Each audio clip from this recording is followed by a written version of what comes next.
Hello दोस्तों, आज मैं आप लोगों का अपना चैनल मुख्य मुद्दा में हार्दिक स्वागत एवं अभिनंदन करता हूं।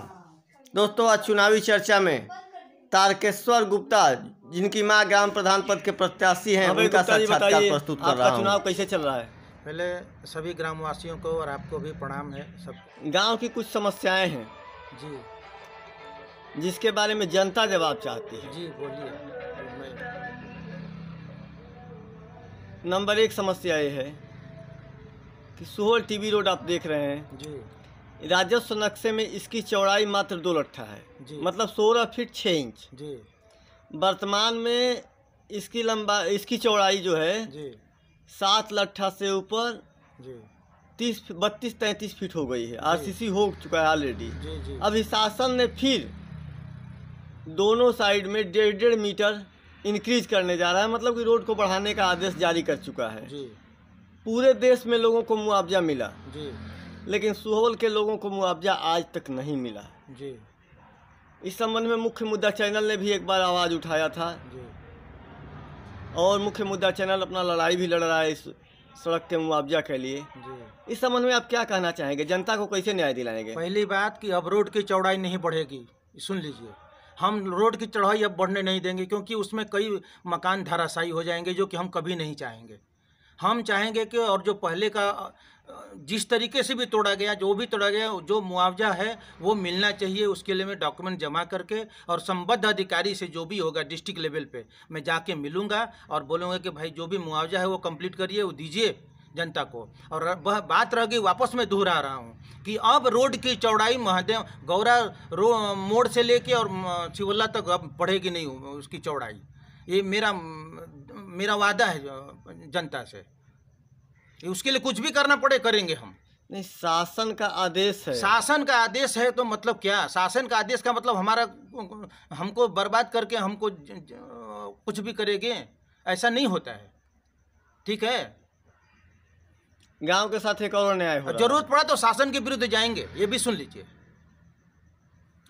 शासन हमसे है, हमारी वजह से शासन है। हम जनता, हम हैं, जनता की वजह से ये लोग हैं। नहीं, एक बात और बताइए कि गांव एक और समस्या से जूझ रहा है जी। सुहोल पानी टंकी की पानी की सप्लाई तो 35 वर्ष 40 वर्ष पहले बंद हो गया। एकदम सही बोल रहे हैं आप।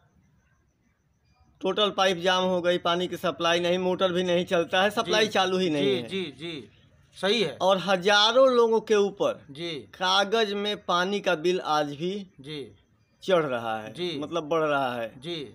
और एक न एक दिन जनता को देना पड़ेगा उनका बिल का भुगतान। जी नहीं देगी जनता तो शासन के द्वारा आरसी काटा जाएगा। जी। जनता को इस अन्याय से कैसे बचाएंगे आप? पहली बात कि जो भी बिल जनता के नाम पे आ रहा है वो अवैध है, पूरी तरीके से इल्लीगल है। जब जिस चीज़ को आप सप्लाई नहीं कर रहे हैं, जो चीज़ आप दे नहीं रहे हैं, उसका मूल्य आप कैसे ले सकते हैं? कोई भी हो जब आप पानी दे नहीं रहे हैं तो पानी का मूल्य आप कैसे ले लेंगे भाई? ये तो अत्याचार हो गया और ये अत्याचार नहीं चलेगा ओझा जी। तो इसके लिए क्या करेंगे आप? उसके लिए अपने दायरे में रह के हम जो भी होगा कठिन से कठिन कदम उठाएंगे अपनी तरफ से, जनता के हित के लिए कठोर कदम उठाएंगे, जनता के लिए, जनता का साथ देने के लिए। शासन के विरुद्ध जो भी करना होगा करेंगे लीगल तरीके से। सुहोल में नहर के दक्षिण साइड में एक बाहा खोदा गया था पानी निकासी के लिए जी। उसका भी आज तक सुहोल गांववासियों को नहीं मिला, जबकि पूरे देश में मिला है। इसके लिए जिनका भी खेत नुकसान हुआ है उसका पेपर डॉक्यूमेंट्स जमा करके और जो भी उससे संबद्ध अधिकारी है, चाहे जमानिया स्तर का हो चाहे जिला स्तर का हो, उससे व्यक्तिगत रूप से मिलकर मैं निवेदन करूंगा, विनती करूंगा और साम दाम दंड भेद लगा के अधिकारी से मैं पैसा दिलवाऊंगा जनता को। ये मेरा वादा है। और अपने तरफ से बताइए कुछ जो आपकी योजना है। योजना तो बहुत है।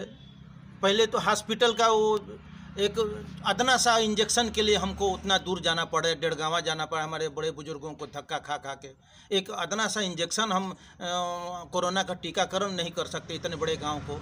ये बहुत बड़ा मुद्दा है और ये हमारे लिए शर्म की बात है कि एक छोटी सी हॉस्पिटल नहीं है हमारे गांव में, तो उस पर तो मेरा ध्यान रहेगा।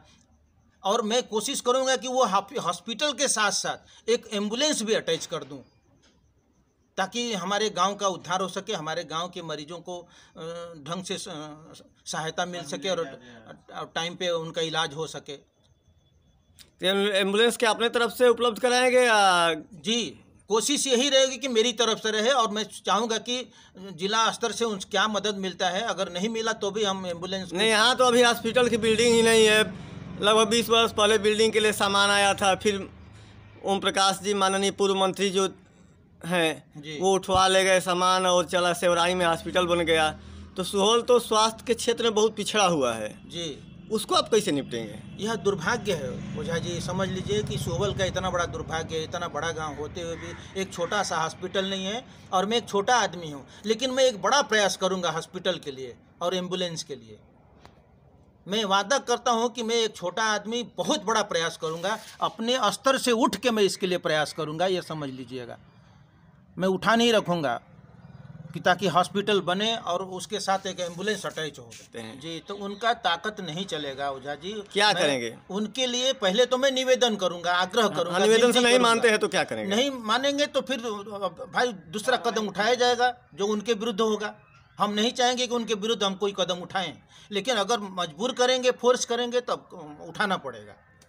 नहीं, जैसे में अब वो पेपर वर्क है ओझा जी, पेपर वर्क आपको मालूम है, आप पत्रकार हैं, पेपर वर्क उनके विरुद्ध अब कुछ भी लेटर लिखा जा सकता है, अगर नहीं सुधरेंगे तो, नहीं मानेंगे तो पेपर वर्क दबा देते हैं। इसलिए बहुत पेपर दिया गया उनके खिलाफ, कुछ नहीं हुआ, कुछ नहीं हुआ। टोटल अधिकारियों से मिले हुए, सीएमओ उनका आदमी है, तमाम जिले के नेता उनके आदमी हैं, तमाम अधिकारी उनसे मिले हुए हैं। क्या करेंगे आप? ठीक है, उसके लिए अब मैं बोल रहा हूँ शॉर्टकट में, उसके लिए साम दाम दंड भेद लगा देंगे, ये 4 फार्मूला लगा देंगे। इसमें बड़ा रहस्य है। दाम का क्या अभिप्राय है?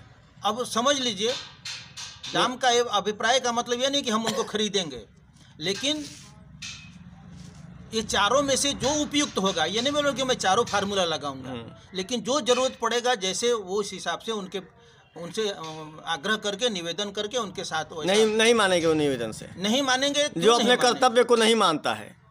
लाखों रुपए जनता का तनख्वाह लेते हैं और नहीं किए। अगर नहीं मानेंगे तो उनके लिए हमारा ईश्वर है साथ, बड़ा दिक्कत हो जाएगी। मैं ज़्यादा कुछ नहीं बोलूँगा, लेकिन दिक्कत हो जाएगी उनको। पशु चिकित्सक नहीं आते हैं यहाँ पर जी, महीने में 1 आध बार कभी वैक्सीन आ गया, वो भी नहीं आया, क्या करेंगे? उसके लिए भी वही सेम, जो जनता के लिए जो हॉस्पिटल की ज़रूरत है, उसी तरह पशुओं के लिए भी हॉस्पिटल की बहुत ज़रूरत है। और हॉस्पिटल है तो उसकी साफ़ सफाई, उसके जो कर्मचारी हैं उनका अटेंडेंस, सही टाइम पे रहना, ये अनिवार्य होगा ही होगा मेरे, अगर मैं प्रधान बनता हूँ। यहाँ पर सफाई कर्मी कभी दिखाई नहीं देते हैं जी। अधिकारियों को पैसा देकर गायब रहते हैं। अब ये एक बहुत विकराल समस्या है कि कर्मचारी पगार ले रहे हैं और अटेंडेंस काम कुछ नहीं कर रहे हैं। या तो उनकी आत्मा मर चुकी है, आत्मा को मार के वो पगार खा रहे हैं, तो ईश्वर साक्षी है। जनता केवल ईश्वर ही करेंगे कि आप भी कुछ करेंगे? मैं कुछ करूँगा, मैं इतना बोल चुका हूँ कि अब बोलने के लिए कुछ रहा नहीं ओझा जी, और वही जो बोला हूँ वो करूँगा। और मैं झूठा आदमी नहीं हूँ, मेरा इतिहास गवाह है, ठीक है। और ज़्यादा बोलना भी उचित नहीं है, ज़्यादा करना उचित है। चलिए अपने तरफ से बताइए। अगर मुझे मौका जनता देती है तो मैं करके दिखाऊंगा। ज़्यादा बोलना मेरे अधिकार क्षेत्र में भी नहीं है और मेरे नेचर में नहीं है कि मैं ज़्यादा बोलूं, लेकिन मैं ज़्यादा करके दिखाऊंगा। चलिए अपने तरफ से बताइए, और गांव के लिए आपकी क्या योजना है? और ये नालियों में जो बहुत सारे कचरे जमा है, पानी जमा है, उसकी वजह से बहुत सारे मच्छर और बहुत सारे कीटाणु पैदा हो रहे हैं। इनको मैं अंडरग्राउंड कराऊंगा, पूरे नालियों को सीमेंट का पाइपलाइन डला के एकदम पूरा कवर करवा दूंगा। बीच बीच में छोटा छोटा चैम्बर बनवा दूंगा ताकि नाली एकदम पानी विहीन रहे, पानी रस्तों में पानी रहे ही ना, नाली अंडरग्राउंड रहे ताकि मच्छरों का आतंक कम रहे। और उसके लिए जो भी मेडिसिन का छिड़काव होगा शासन के द्वारा या अपने द्वारा वो भी करूँगा। और जो भी सफाई कर्मी हैं उनको ही लगाऊंगा, जो भी है 8-9 जो भी कर्मचारी हैं उनको ही लगाऊंगा। नहीं करेंगे तो दिक्कत होगी, उनको बड़ा दिक्कत होगी। यहाँ हनुमान जी और काली माता के लिए रास्ता नहीं है, क्या करेंगे? वो सर्वप्रथम रहेगा। वो मेरे मेरे मेरे काम में वो सर्वप्रथम रहेगा कि माँ काली के लिए मंदिर का अच्छा से मंदिर, और उसके लिए सबसे पहले रास्ता की व्यवस्था हो। उसके लिए संबद्ध जो भी किसान मेरे बड़े बुजुर्ग हैं उनके साथ मैं मिल बैठ के प्रयास करके और पक्का करूँगा। मुझे माँ भद्रकाली पे पूरा भरोसा है कि वो रास्ता निकालेंगी और उनका रास्ता बनेगा इस बार। गांव वालों का आरोप है उसी कि तरह हनुमान जी का भी रास्ता बढ़िया बनेगा। और वहाँ नाला तो रहेगा ही नहीं, ओझा जी समझ लीजिएगा आप, नाले को मैं अंडरग्राउंड कर दूंगा पाइपलाइन डाल के सीमेंट का, ये मेरा वादा है। अब एकदम प्रथम प्रयास मेरा वही रहेगा। चलिए, मुख्य मुद्दा चैनल आपको हार्दिक शुभकामना देता है। जी धन्यवाद ओझा जी, धन्यवाद जनता, प्रणाम सबको। दोस्तों, अभी अभी आप लोग तारकेश्वर गुप्ता जी को सुन रहे थे, जिनकी माँ ग्राम प्रधान पद की प्रत्याशी हैं। दोस्तों, यदि किसी प्रत्याशी को अपनी बात जनता के बीच रखनी है तो मुख्य मुद्दा चैनल उन सभी प्रत्याशियों का हार्दिक स्वागत करता है। कृपया मुख्य मुद्दा